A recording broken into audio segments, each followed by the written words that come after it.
Good morning, everybody. So good to be with you this morning. Hello to everybody online. If you all would begin by standing, that would be wonderful. And then as we go through the music, feel free to participate how you feel most comfortable and able to connect through the music this morning.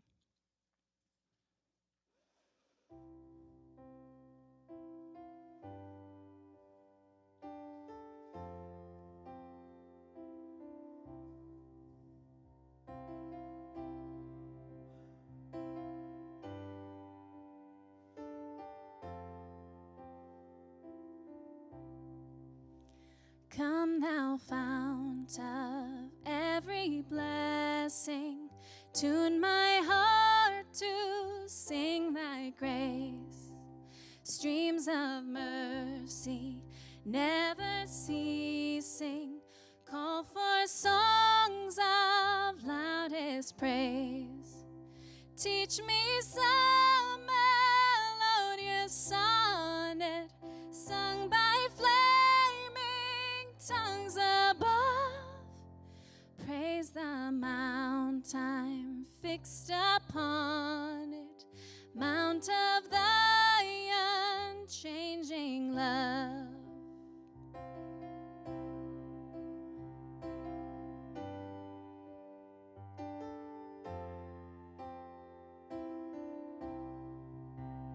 Here I raise to thee an altar, hither by thy help I've come, and by hope, by thy good pleasure, safely to arrive at home. Jesus sought me when a stranger, wandering from the fold of God, he to rescue me from danger interposed his precious blood.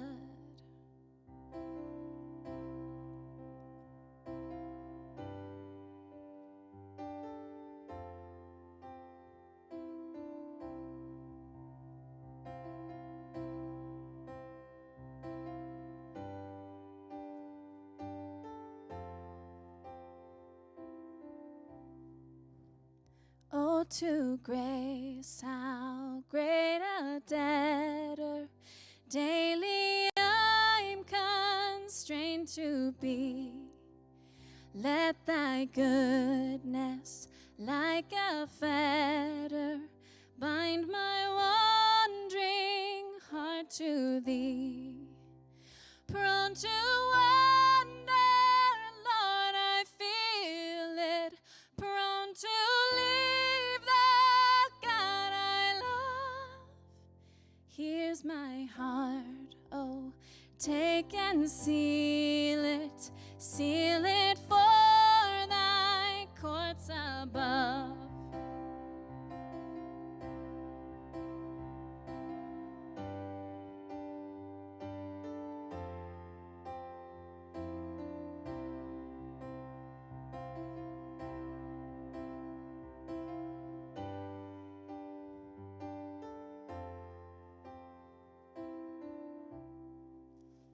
Come thou fount of every blessing, tune my heart to sing thy grace.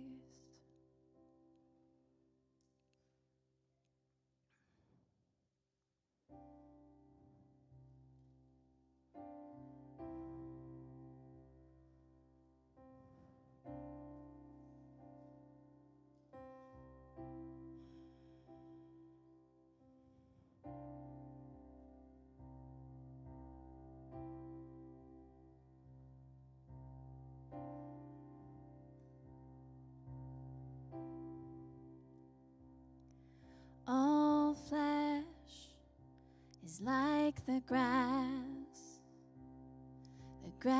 withers and fades away.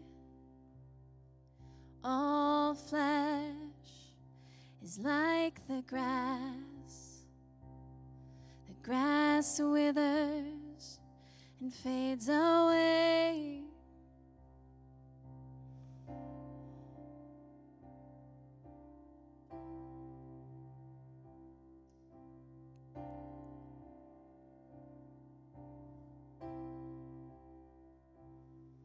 All flesh is like the grass. The grass withers and fades away. All flesh is like the grass. The grass withers and fades away. The glory of man like a flower that shrivels in the sun and falls. The glory of man like a flower that shrivels in the sun and falls.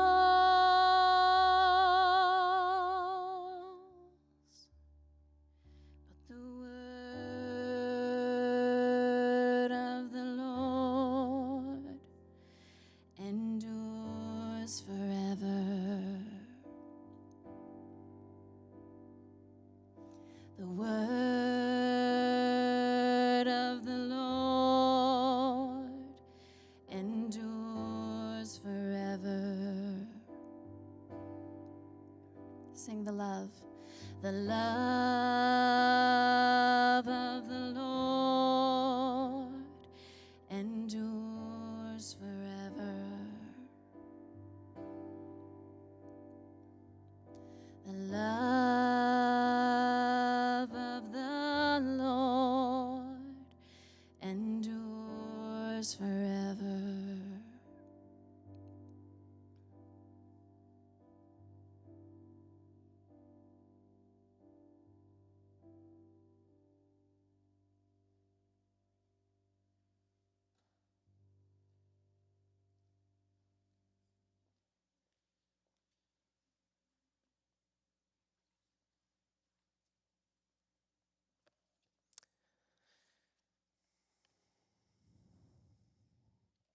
For prayer this morning, I want to start with words from the documentarian and activist Valerie Kaur in response to the violence in the Gaza Strip this last week.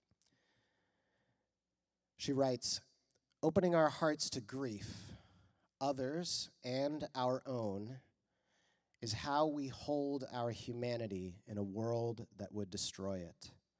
It's how we will begin to survive this. Opening our hearts to grief, others, and our own.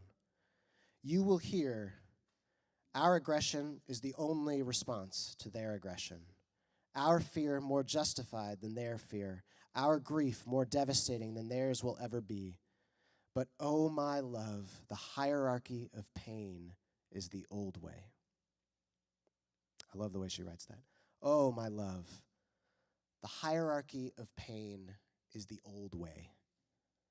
The moment we allow our hearts to go numb is the moment we shut down our humanity. Our most powerful response to the horror in Israel and Palestine, Kaur writes, is to refuse to surrender our humanity. Pray with me. We join all peace-loving Jews, Muslims, and Christians in prayer for an end to violence and terrorism. We come against extremism and aggression and revenge and the old ways of the hierarchy of pain. From our Christian context, we pray to you, Jesus, because you are so powerful and compelling in this regard. The kingdom of God that you enacted and taught subverts the old way. Your self-sacrificial love exposes scapegoating and blame-shifting and enemying. Guide our world by your Spirit, Jesus. We join our Jewish neighbors and friends who feel fear and anxiety and despair, even right now. May they feel the solidarity of their peace-loving Christian neighbors and friends. We join our Muslim neighbors and friends and come against the stereotypes and lumping of all Muslims together in one group. We acknowledge the suffering of Muslims in Palestine as well. May they feel the solidarity of their peace-loving Christian neighbors and friends. We pray, God of love and justice, for more possibilities for those of goodwill, of good faith, to be in authority and to bring about your will, for more possibilities for your justice to dismantle the violent and retributive acts of bad faith actors in power. Bring this about in your name, we pray. Amen.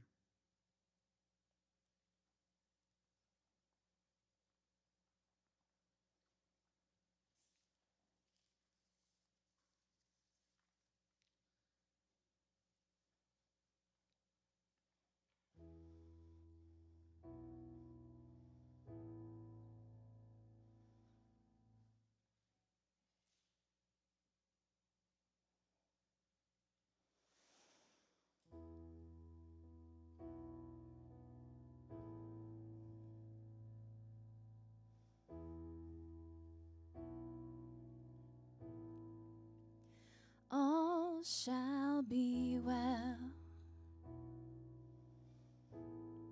All manner of things shall be well. For there is a force of love. All shall be well. I know a tale, a tired and age-old tale of hurt and of blame. I know a tale, hurt and blame, feeling hurt and needing someone to blame. I know a tale, I know a tale, but all shall be well. All manner of things shall be well. For there is a force of love. All shall be well. All shall be well. All shall be well. All shall be well. There is a force of love, self-sacrificial love, to be the victim of all our demand for blood. Yes, there is a force of love to healing our wounds right up, to end the cycle of all our demand for blood. All shall be well. All manner of things shall be well. For there is a force of love.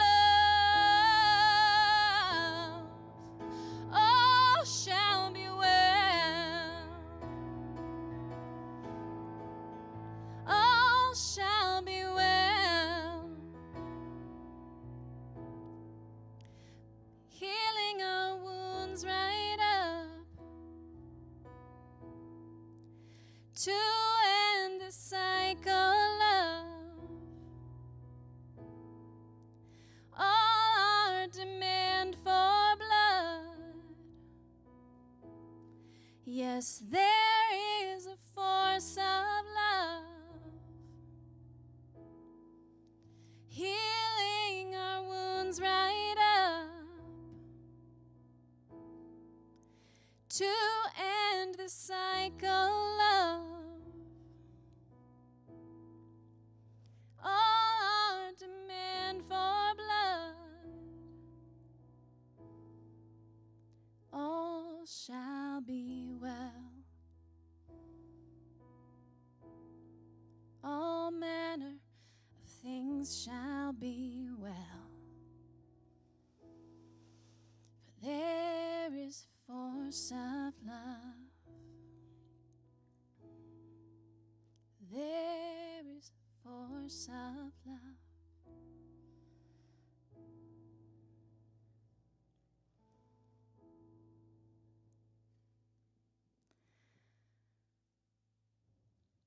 I'm thinking about just yesterday, I was having a conversation with a young man who was feeling, a friend of my son's, who was feeling really upset, that he was feeling left out, that the other kids didn't want to do what he wanted to do, and he kept saying things that were not kind, things that were clearly intending to hurt. And I said to him, I don't think that's going to get you what you want. I don't think it's going to meet the need that you have right now. It might feel good in the moment, but it's not going to fix the situation, and then it's not going to feel good later. And amazingly, he was kind of receptive to it. And I think about what's going on in Palestine and Israel and how huge that is, but how each and every one of us struggles with when we're hurt and angry, lashing out at others, and having to choose every moment not to transmit that pain on others and not to choose violence and harm. And it's so human. But Jesus, I want to believe that all shall be well. I want to believe that your love can continue to change and mold and shape those places in us that are so tempted to choose to lean into darkness when we're hurt and angry. I pray that you would help us grow hope, not just in ourselves, but that others around us, that we can all grow and change in love and grace and acceptance and healing. And I pray that you would help each of us here in this community care for each other and lift each other up in each of our journeys towards more loving,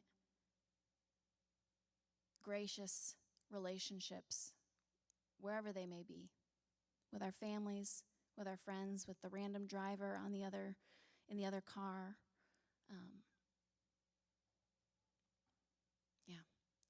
I just pray that you would continue to move those things through us right now.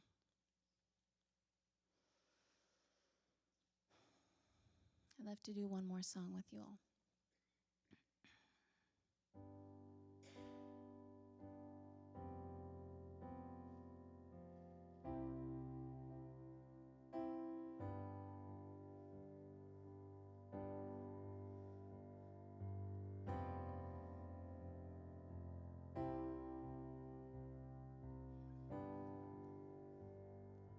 If you lose your way, I will be your guide.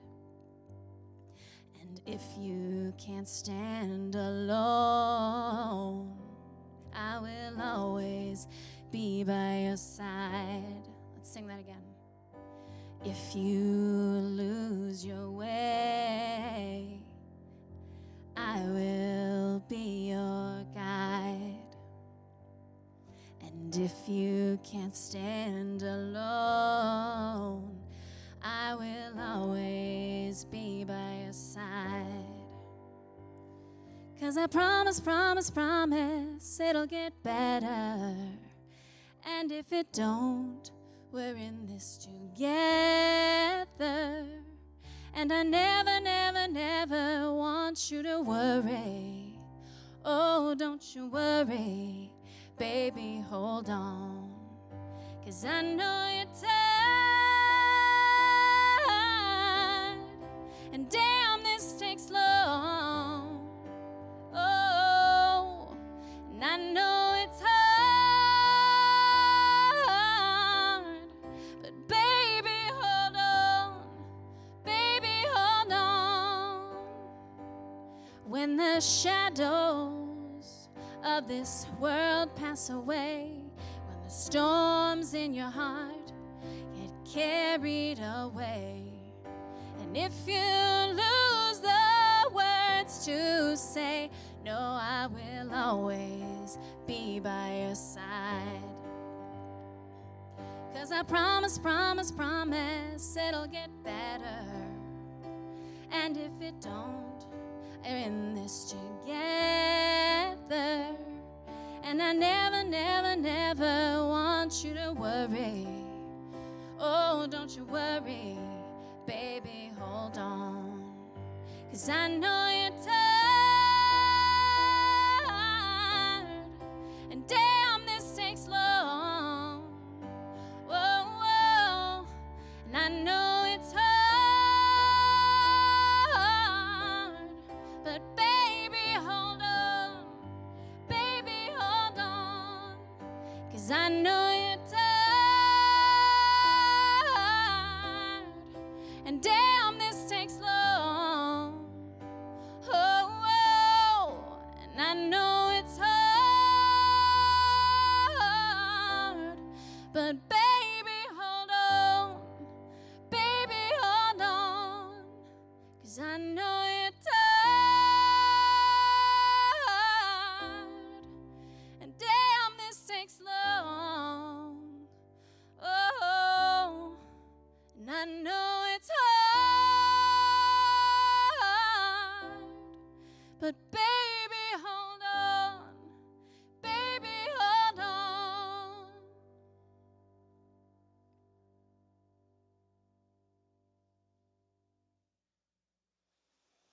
Amen. Thank you all for singing this morning. If you will take your seats.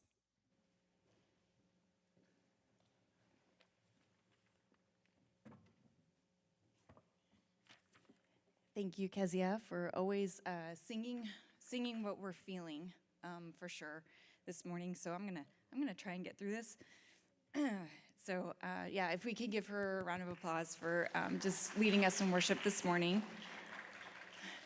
Good morning and welcome to Brown Line Church on this sunny, cold fall morning. My name is Beth, and my family has been attending this church for about 3 years now. I'd like to give a special shout out to our online community and to anyone that is new here this morning. Welcome. And Alicia Crittenden is our moderator this morning in our live chat over on the Discord app. And there will be a QR code behind me for anyone who hasn't downloaded that app if you want to join in this morning. For those of you who are already awake and sharing, please let us know where you are joining us from. Our hope here at Brown Line is to offset the demands of this life with rest and resonance in God and the community. And one of the ways that we do that is so meaningful for me, is by taking deep and long breaths. And so I just need to collect myself for a second, so I'm gonna.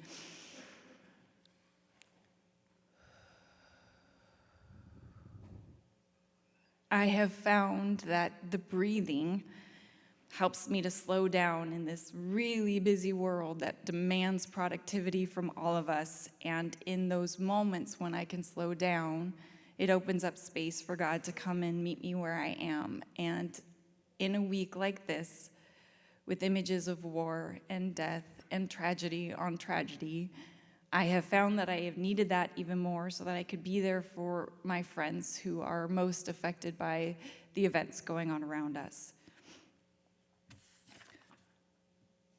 Brown Line was started particularly for people who feel more comfortable in secular or progressive settings rather than religious settings. and our tradition is rooted in the teachings of Christ and who he was and who he is. We try to facilitate our community to connect with the God of love. I think you can hear that in what we were singing this morning. And to connect with the Jesus who invited the prostitutes and tax collectors and outcasts to dine with him and do ministry with him. To connect with the Jesus that held equal love for people on opposite ends of political, philosophical, and even religious traditions. To connect with Jesus who challenged us to pray for our enemies, and to invite them into our lives, not to be further abused, but to try to find as many paths to reconciliation as we can. To connect with Jesus, the human, who understands what it means to be plunged into grief by tragedy. And to connect with Jesus,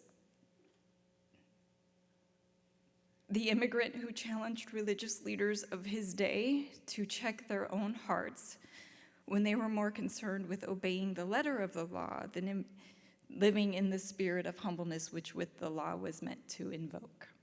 So with that, I'd like to invite our kids back to the back of the theater. Miss Becca and Miss Abby will be leading our kids' church this morning, and just make sure that they have your phone number in case they need to get a hold of you in the next 30 minutes or so.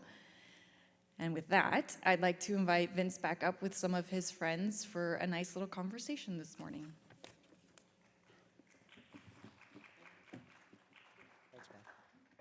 Thank you, Beth, and thank you, everybody. Yeah, it's quite a week to be doing anything faith-based, right? And so I hope that for the time of prayer and the time of just beginning our space today, that you feel like we've been able to join many around the world. Again, there are peace-loving people in faith traditions around the world, and we are joining them in praying an end to violence, in acting toward an end to violence. Thank you, Kezi and Beth, for kind of beginning us there, and the words of Valerie Kaur, who helped us to pray this morning. As we have been talking about, our church right now, the theme that we're leaning into is a discussion of societal burnout. And certainly when massive things are in the news that sort of wrench us from the work that's right in front of us on a laptop or something like that, we realize just how burnt out we are, because we're just so tired with the demands of productivity, as Beth was saying, or performing ourselves, that we don't even have time to look up and see, oh my God, serious things are happening. And so all the more prescient, I think, is this discussion of societal burnout, where this is not something that any of us are uniquely doing wrong, but this is something that is everywhere in the atmosphere, making it difficult.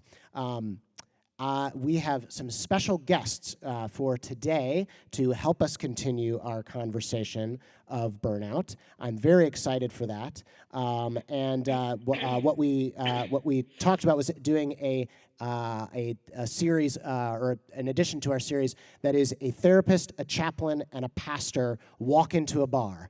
And then you can insert whatever joke you like there.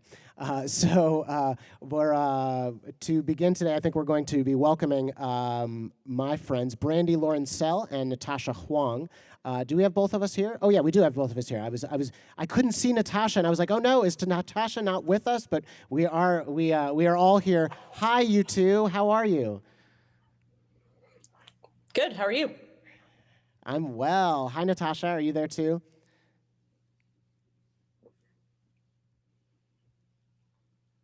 Oh, we don't have Natasha, but we have Brandy, and we will work on making sure that we can get Natasha to join us too. But Brandy, you hear us, yes?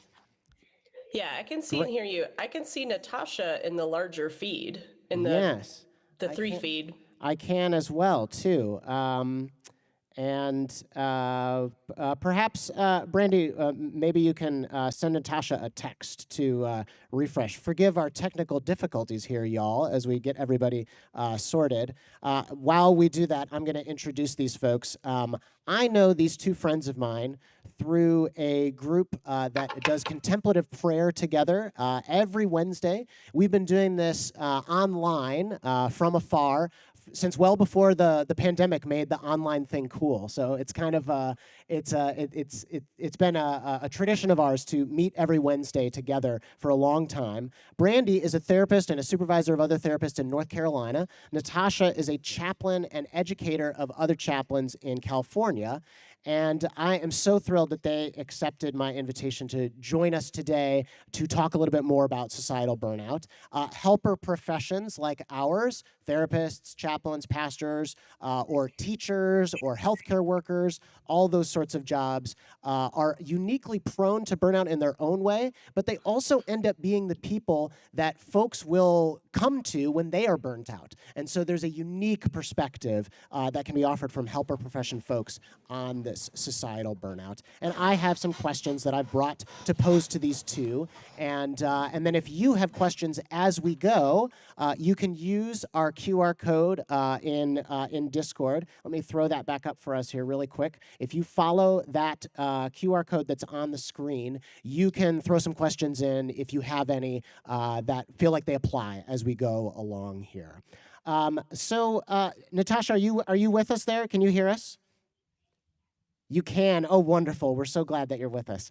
And so if I want to start with a question. Brandy, you are a practicing therapist and are around other therapists. And I wondered, one of the things that you mentioned when we talked about having this conversation today is that addressing societal burnout requires holding such a hard tension of, on one side, compassion and grace, and on the other side, responsibility and boundaries. And I wondered if you could speak to that for a little bit.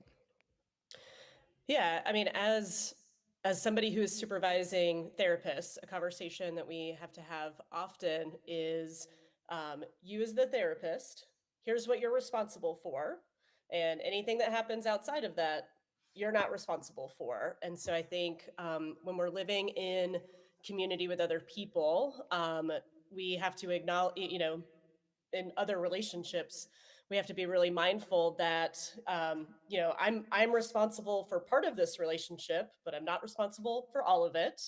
And it makes me think about the times that I feel most burned out is in relationships where I feel like I'm giving more than the other person, or if we're really busy and I have to say no to an invitation, or if somebody says no to me because I invited them somewhere. And so I have to remind myself I'm responsible for this much, and I'm not responsible for what's going on over here. And then when somebody can't follow through in the way that I want them to extend compassion and know, like, they're probably feeling the burnout right now, and the best thing that I can do for them is to be compassionate towards what's going on for them, and respond in a supportive way. It's so difficult to do that benefit of the doubt giving, because I feel like we're always kind of thinking, like, I mean, none of us can help but tell the story through our own eyes, right? And so we're constantly kind of feeling like, ugh, like a couple of weeks ago, one of the beats that we went on of, like, it's so hard to not take those things personally, and it's so hard to be that, give that sort of gracious open door, but also like holding really lightly if I don't know, like, because we know we've been that person who've had to cancel sometimes, and we just we can't pull out of it. How do we? Are there some like tried and true tips and sort of in terms of like self-talk? Like, what are the things that we can each do for ourselves, Brandy, to help us hold that tension? Because it feels like I mean, we don't want to be mean to each other, but we have feelings, and what do we do? It's tough. Well, I think it's compassion towards the other person and compassion for ourselves, acknowledging the feelings that are happening, the disappointment, right? Like, I'll give an example. One of my kids has a birthday party today, and I think there's 7 or 8 that we invited and confirmed, and we've already had 2 cancellations. Yeah. So, So it even happens to like young kids, is what you're saying. yeah. Right. And it's multi-layered, right? Like I have to anticipate her feelings about it, and I have my own feelings about it, and then supporting her feelings about it while holding my feelings about it. But extending, like, it is the sick, people are, it's that time of year, people are getting sick. It's going to be really cold here for Asheville, not compared to Chicago. So I think acknowledging that I'm going to have my own experience of this disappointment, but also acknowledging that they're having their experience of why they're canceling, and knowing that there's a like 95% chance that it's not personal. It's not personal. Yeah. They're having their own situation, which is why they're canceling. It has nothing to do with me. And so I think that where you mentioned self-talk, there's some self-talk there around I can have my own feelings and know that it's not personal for me. Yeah. I think Yeah. that's a big strategy. Holding those two things at once. Yeah. Yeah. Mhm.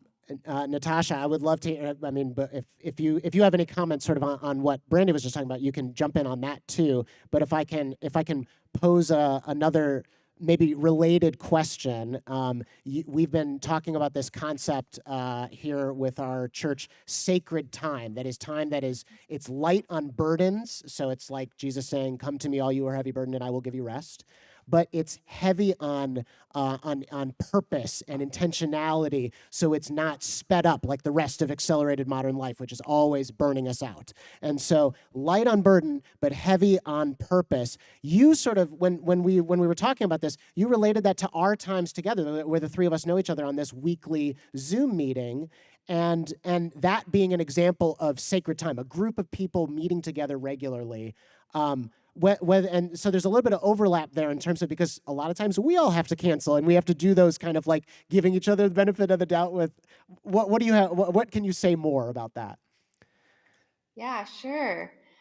So when we were prepping for today, I joked with Vince and Brandy that it's just like us hanging out on Wednesday nights like we do every week, but now with an audience. Yeah. And so, um, so we're part of this online group on Wednesdays, and most of the time the three of us show up, but the days that we can't, there's always this text that goes out, "Hey, my kid's sick," or "Hey, I have an early morning meeting." And there's just this automatic graciousness of like, we love you when you're here, and we love you when you're not here, and when you're not with us, we think of you, we include you in our prayers, we check in during the week. Like often we'll say, "Cool, like, can we pray for anything this week?" And so I think what happens in our little community that we share, the three of us and a couple other friends, is um, there's like, I don't ever feel obligation to come, and I don't feel pressured to come in a certain way. I can come like wherever I am in the day. That's kind of how I show up. Um, but I think the thing that really happens is we're so present to each other. Like that's what the heavy time is. Yeah. We honestly I don't think we meet for more than, 40 minutes max sometimes. But when we're there, we just kind of attune to each other and say, "Hey, what's going on? How are you doing?" And then there's like, I just feel really held and listened to when we show up that way. And I try to do the same for my friends. And in that way, it's become this like checkpoint each week where um, you kind of come as you are, but then we come with intention to really hold space and be held and to know and be known. And then that's it, sort of. Like it's kind of simple in a way. It's like almost Yeah. too simple, but that's what makes the burden light. It's like literally that's it, but it's really grounding.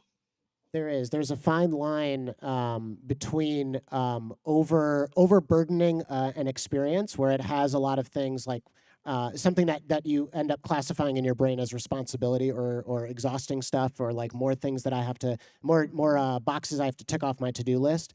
There's a fine line between that and just like us showing up with great intention, great purpose, as you're saying, and a willingness to be fully present, and those sort of accomplish all of the needs, all of the prerequisites for us having a connecting time. But I guess one thing that maybe is important to note is like that didn't happen immediately, right? Like we didn't have that right off the bat. I wonder if we can do a little bit of like searching back in the story of how we got to the point where that time really feels sacred. I wonder what it would be for you two. I guess for me, I think it's the good, like, I was set up to like both of you because of the mutual connections that connected us. Does that make sense? Like Brandy, another friend of ours, Erica, is the reason that I know you, and Natasha, another friend of ours, Dave, is the reason I know you. And that is like, I was willing to take risks quickly with you all because of people I trusted making those connections, and that asks something of me, right? Because like I'm gonna choose to believe that you guys can be present with me and you guys can go there with me without having known that ahead of time. But then the moment we start to do it, and then those risks pay off, that's when real connection is built. So I don't know. That's a little bit of where it is from my perspective. Do y'all have different like takes on how did we get to the point where our regular time is sacred? So like suppose you're thinking about folks in our church who are like, I would love to have that. That sounds great, but I feel like I don't have that. I'm far away from it. I have a quick thought. I was thinking, it was funny that you mentioned Erica is one of the connectors, and she's not in our group anymore. Yes, that's right. That's right. So Easy we've had off ramps is like kind of important to this sacred time too, right? yeah, and I was also trying to think as Natasha was talking, like how have we created that space? And then you ended up asking a similar question. And I think the thing that comes to mind, I don't know that this is the entire answer, but I think a lot of the answer is like a space of non-judgment. We come across times where we're sharing personal things or ways that we messed up, or sometimes we're in deep theological conversations and we realize like, oh, we have slightly different Weird. Believe views. differently about this. Yeah. Yeah, and I think we're all really intentional about presenting open-mindedness and open-handedness on issues, and when we share about something that we messed up on, like we're very supportive of each other and compassionate. And so even for the folks that have made the decision to leave the group, I think all of us in one way or the other are still in touch with those folks and still supportive. And it wasn't like oh, you're leaving our group, or there wasn't any like, if as far as I know, any like behind the back conversations with other group members of like, oh, I can't believe so Only and so about you, left. Brandy, not about those friends, just about you. Yeah. And I will also add personally, like what contributes to my burnout is I'm like a high commitment person. And I'll be honest, like sometimes when people don't show up, especially multiple weeks in a row, I am thinking to myself, like, are you even committed to this? And are you even here, like for real? And I have all of this talk in the back in my mind, and I have to quiet those things down, like, Yeah. and remind myself everybody's got stuff going on. Especially our East Coasters, it's hard to hop on a Zoom and be chatty at 9 o'clock at night in the middle of the week. So even though my first thought is probably sometimes judgment, I remind myself to follow it up with the more compassionate thoughts and the understanding. And yeah. I so appreciate that permission. I think that one of the maybe sometimes this is a message that can be communicated in religious settings is that if you are having feelings or thoughts that are not the most wise or mature or loving or compassionate, you're a bad person.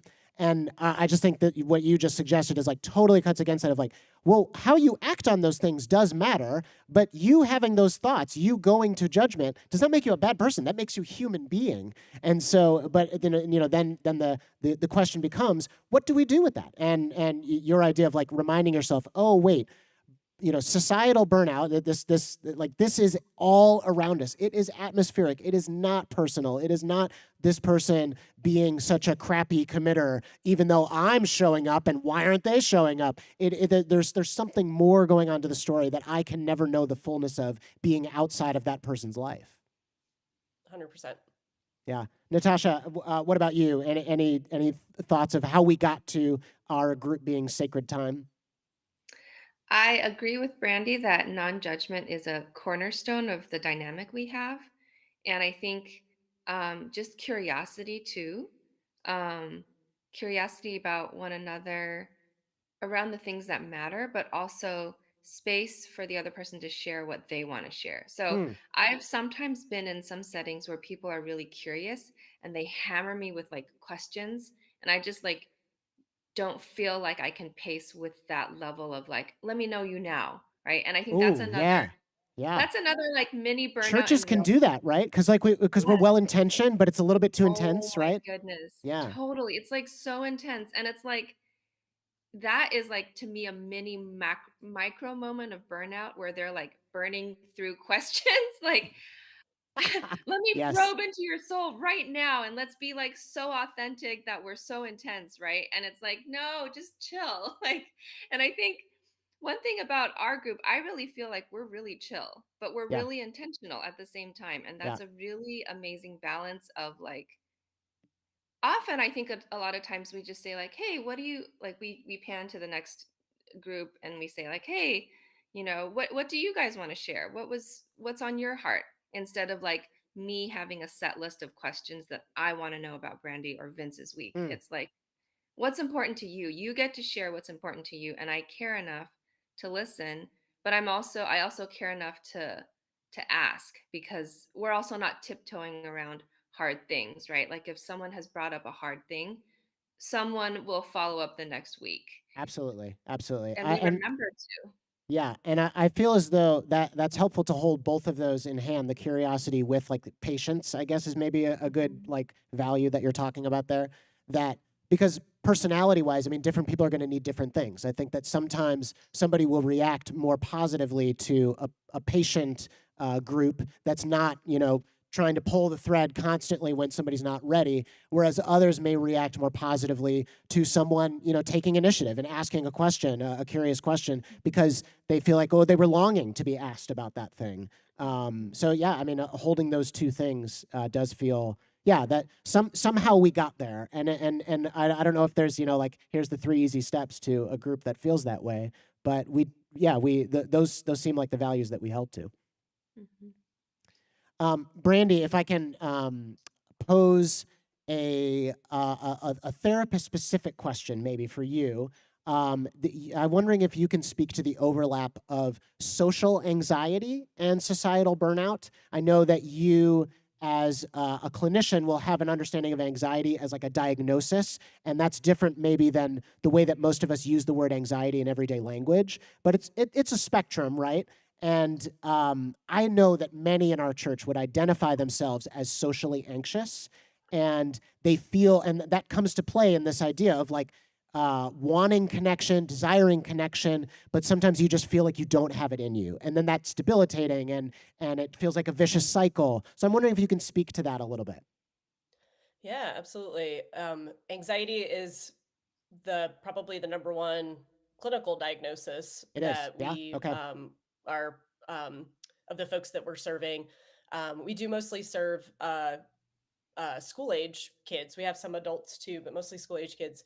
And the teenagers and middle schoolers, you know, number one diagnosis is anxiety.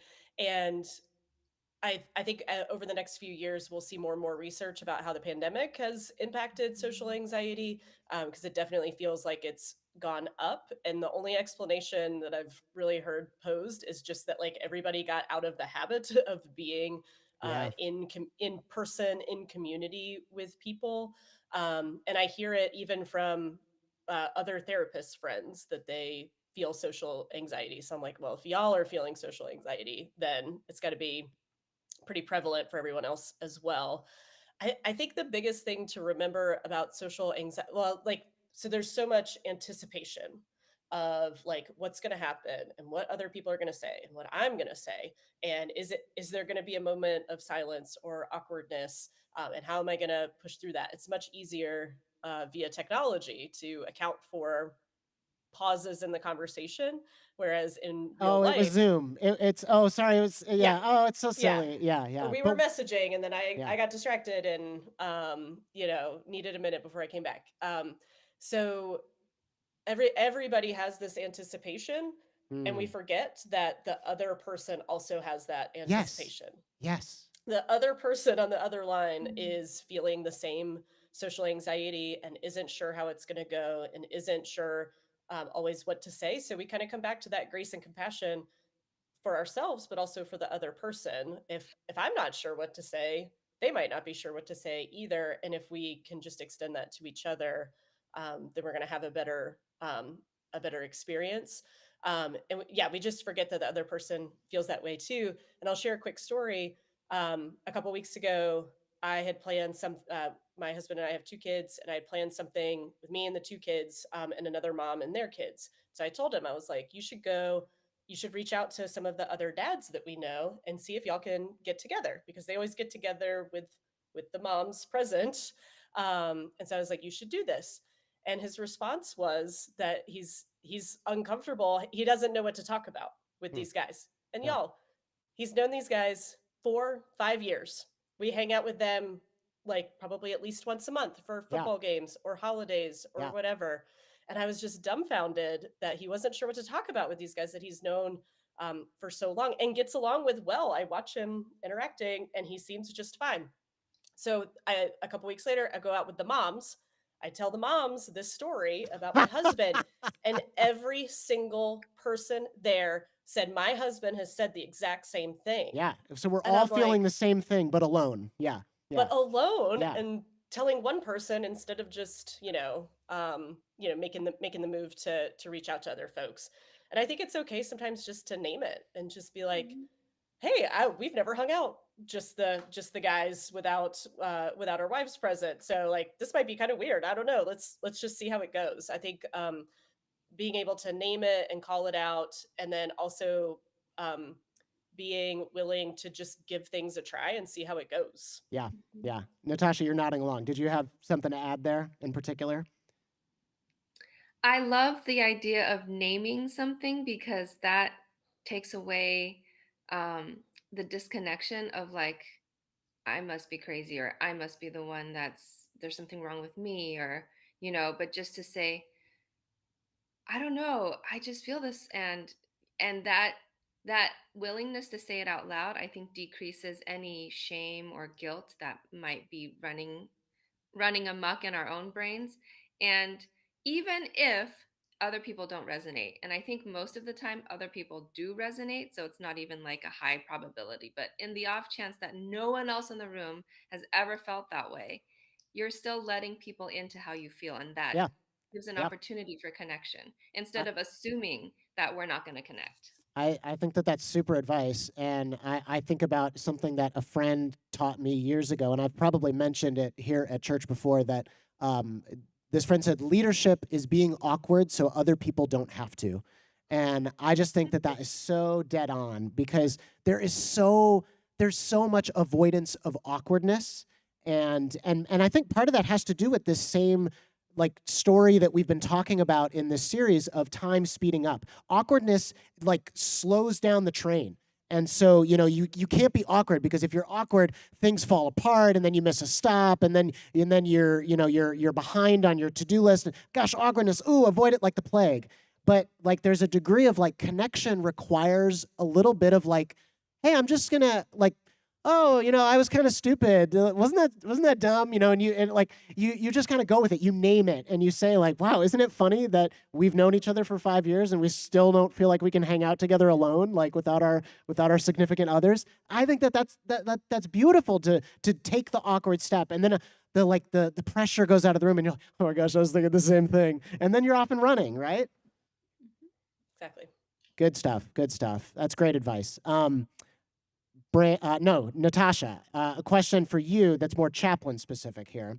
Thinking about your experience where you're creating space for people to grieve, to process loss or massive change.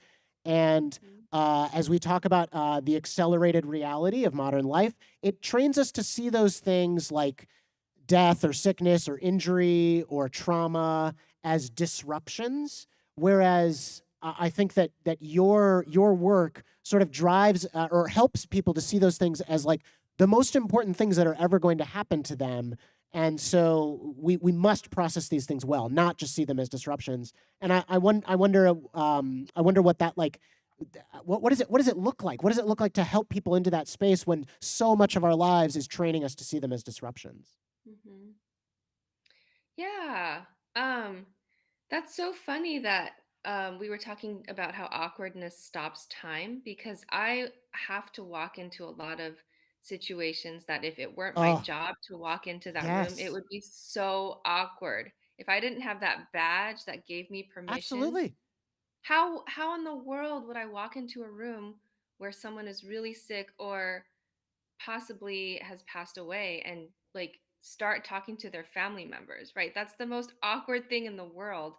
Um, and so I still feel really awkward when I have to knock on the door and slide the curtain and be like, "May I come in?" Right? And um, but I think just being okay with not being the fixer Mm, and not having the right things to say, if I just give myself permission to not fix things and not say the right things, then usually what I end up doing is I introduce myself as a chaplain that I'm here to um, hold space and be with folks in times of distress.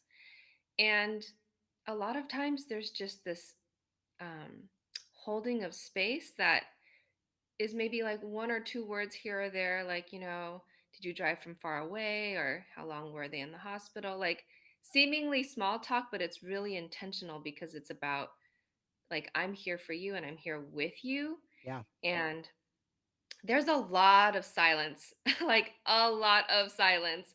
And sometimes I have to just like breathe through it myself because as the person who's not grieving or not stressing, my sense of time is really fast, but for them it's heavier time because they're like their brains cannot Yes. compute what literally just happened, right? And I think sometimes their body needs to be in the room to hear the machines or see the nurse come in or like, read the report or just like look at the person they love going through whatever they're going through to like even register what's happening. And so I think time really like slows down. Mm, And because it's not my loved one and I'm the professional like on a schedule, right? Because I have a load of patients.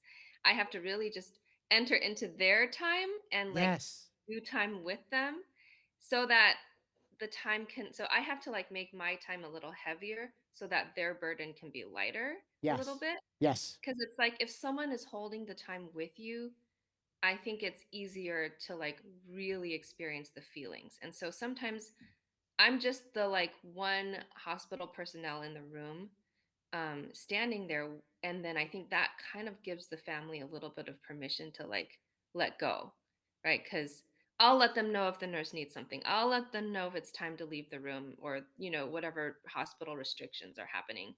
I'll let them know so they don't need to monitor that themselves. And so, um, that that I think is super important, not Mm, just because it's like this beautiful raw human experience, but because I've often seen in the hospital that um, when one moment of grief isn't like fully metabolized or digested and processed, it will like linger in someone's system and consciousness and family system. And if another incident occurs, a lot of times when someone's in the hospital for like a hip surgery, which by chaplaincy standards is like a light thing, yeah. right? Because Yeah. Not it's not super. dire. Yeah.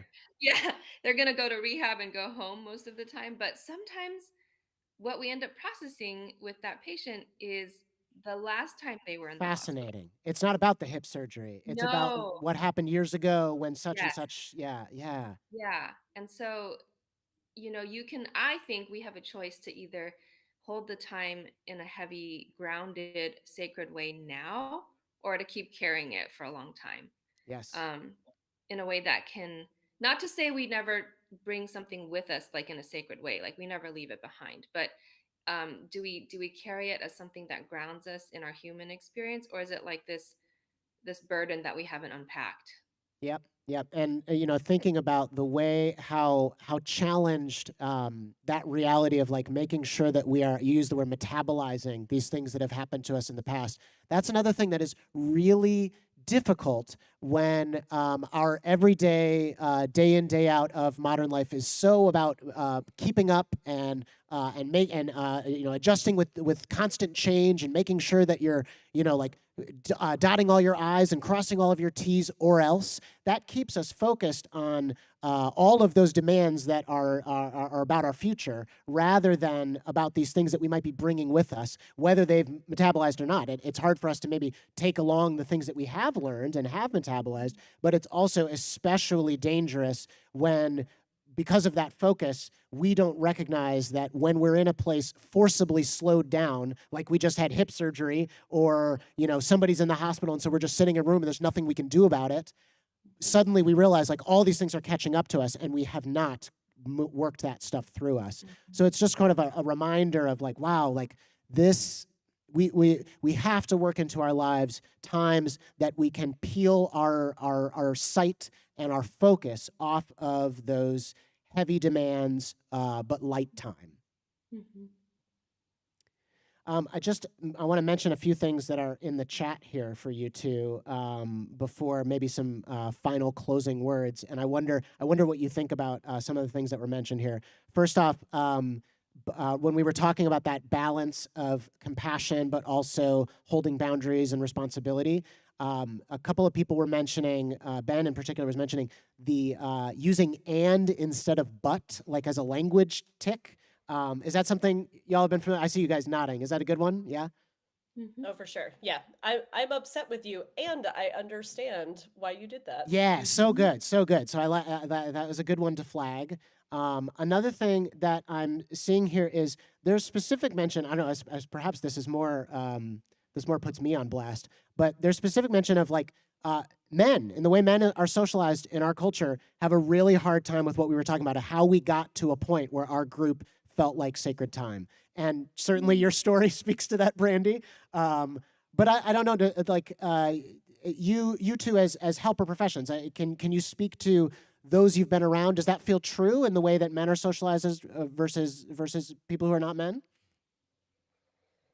It feels very true to me, and I'm so curious how the younger generations are going to handle that. That's an interesting question, and I'd be curious if you are sort of like Gen Z or a younger millennial in our church. I want to hear your thoughts on this. Do you feel like this still holds true? Keep going, Brandy.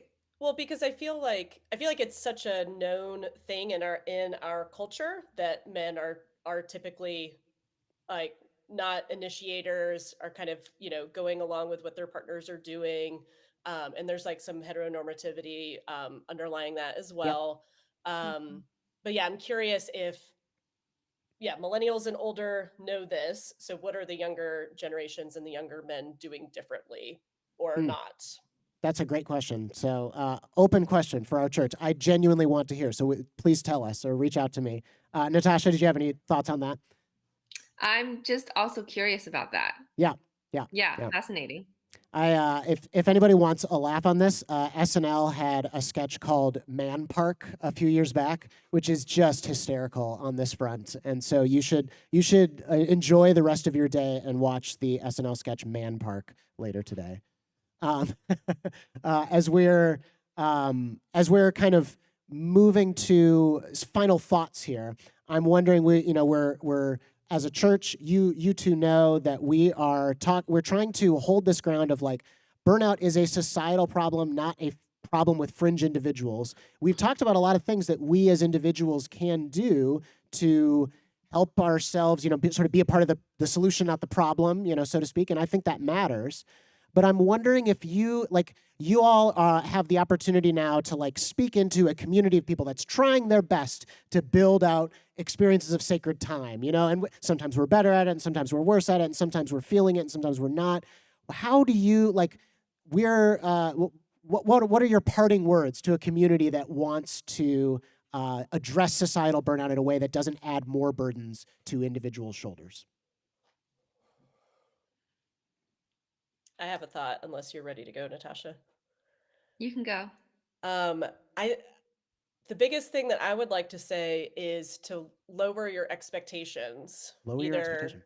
it might be of yourself and it might be of the people around you. Like we might go to a gathering and we run out of plates or we run out of food, or you go to the church service and the technology isn't working, or the coffee runs out, or like I'm sure we've all been in a fast food line and seen somebody get super upset because their Big Mac took a while to get. Yes. But Yeah. even just like one on one, if somebody has to cancel, or I'm a big, like, we have a lot of gatherings and I will like totally judge people who don't bring like homemade food. Like we have the stuff from the pre-made stuff from the grocery store. And my Brandy, first we're thought is getting to an be, image into your self-talk. Like, this is good. Thank you for being so vulnerable. I just want Yeah. everybody, I want to like connect with everybody. I assume other people feel the Oh, we're same all way. doing, don't lie. You all are doing this. So it's a reminder to myself as much as it is for anybody else. But like, let's just like lower the expectation and the lower the burdens that we're putting on other people. To show up and be 100% all the time, every time. And I want to name that you are saying that with a tone of compassion and not with a tone of Oh, cynicism. And I think that matters. That matters the way that you're 100%. delivering that. Yeah. Mhm. Hmm. Yeah, totally. Natasha, what about you?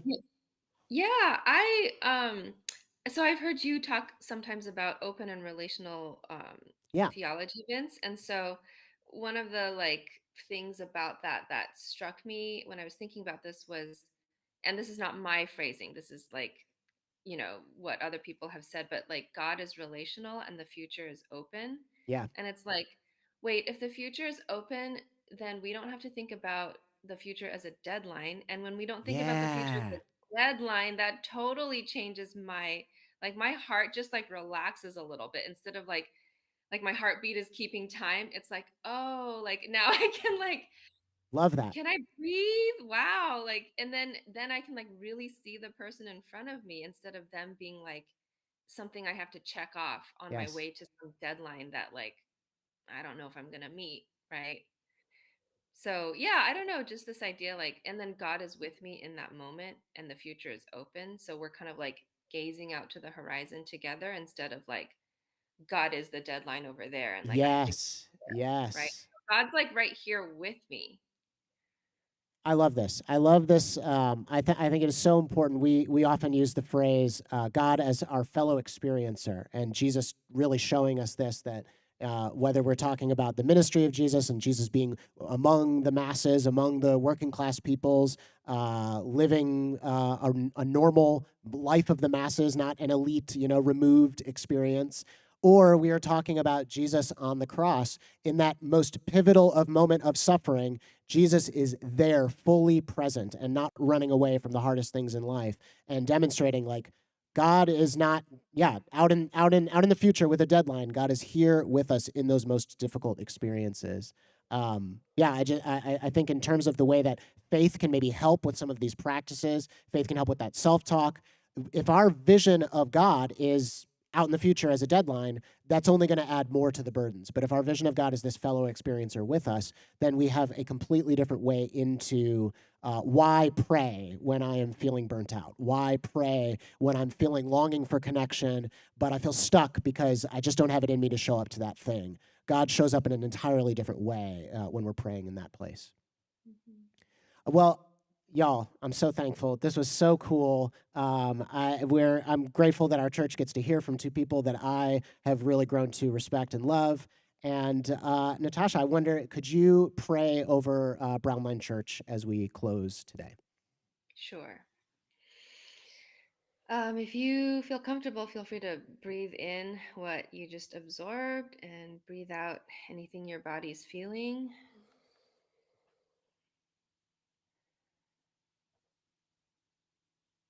God, I thank you so much for Brandy and Vince and our shared spaces of sacred time that the three of us get to experience with each other. And I thank you that um, we've gotten to do that together now with Brownline Church, and the sacred time that they get to experience in person on their end.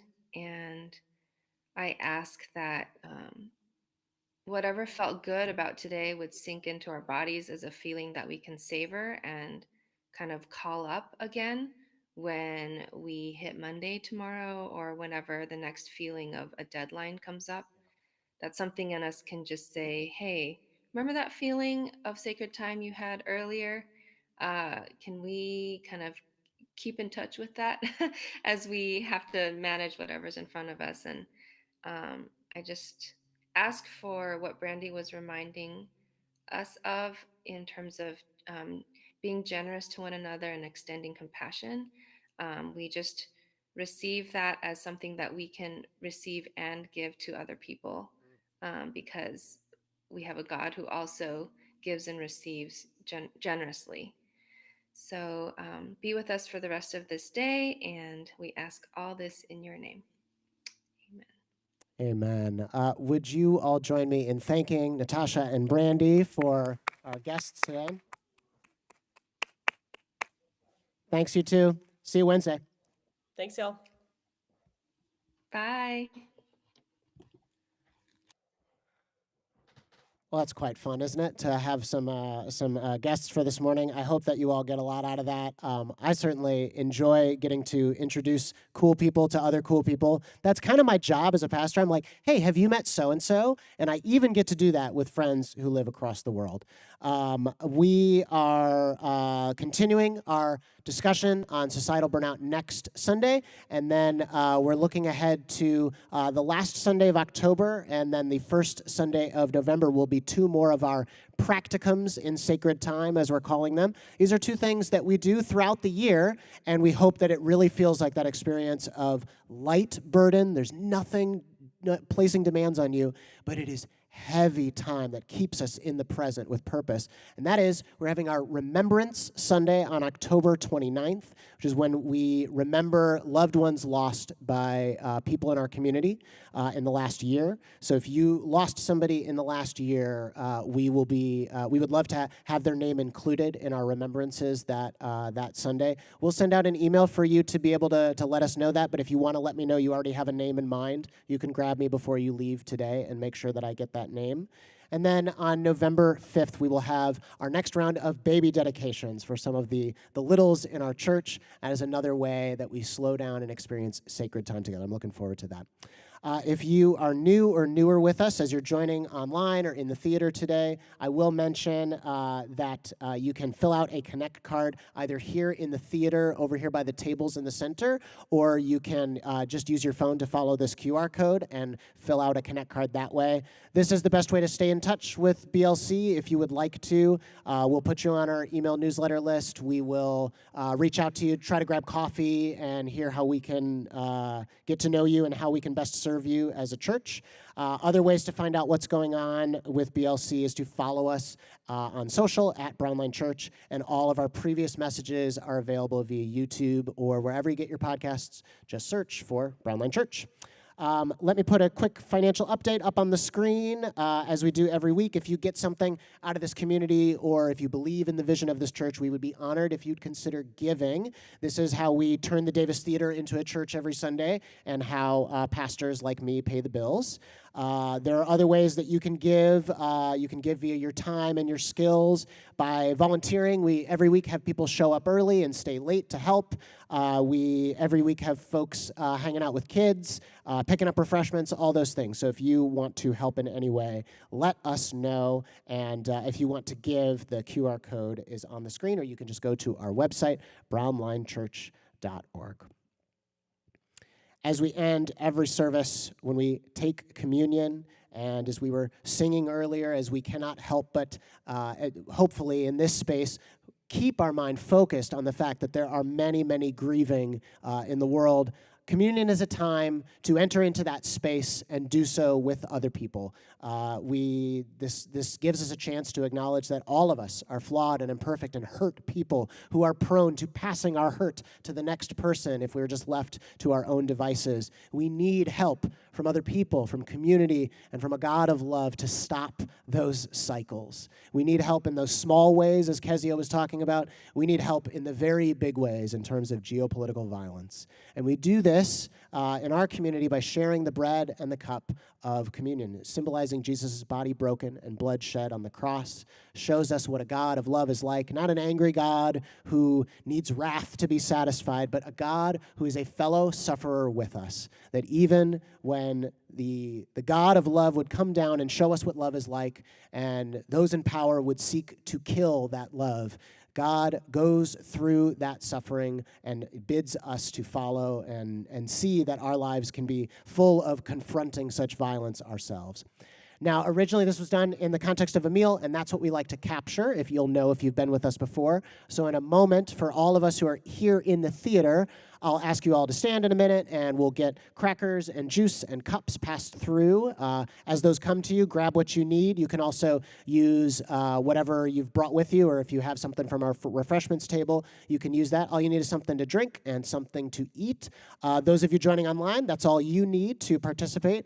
As we get those passed around, hold on to them, and then I'll come back to the mic in a moment and pray to close us, and we'll all take the elements together. All right. If I can encourage you to stand from where you are and introduce yourself to those folks around you, or say hello to a longtime friend who's next to you.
All right, if I can interrupt everybody's conversation just for a moment to lead us in prayer as we close.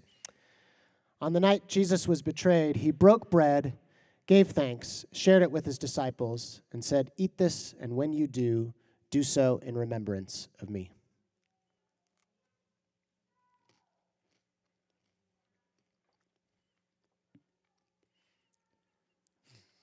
When supper was ended, he took the cup, he shared it with his disciples, and he said, "Drink this, and when you do, do so in remembrance of me."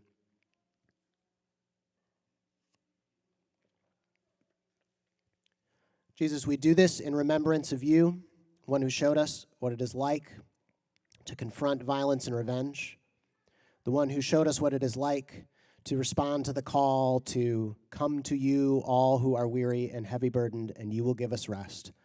Oh, how difficult that feels. Oh, how nice and ideal it seems and impossible to live out. But we can take one step further toward that with your help and with the help of others. Encourage us and help us to do so as best we can this week. In your name we pray. Amen. All right. Great to be with you all, and we'll see you next Sunday.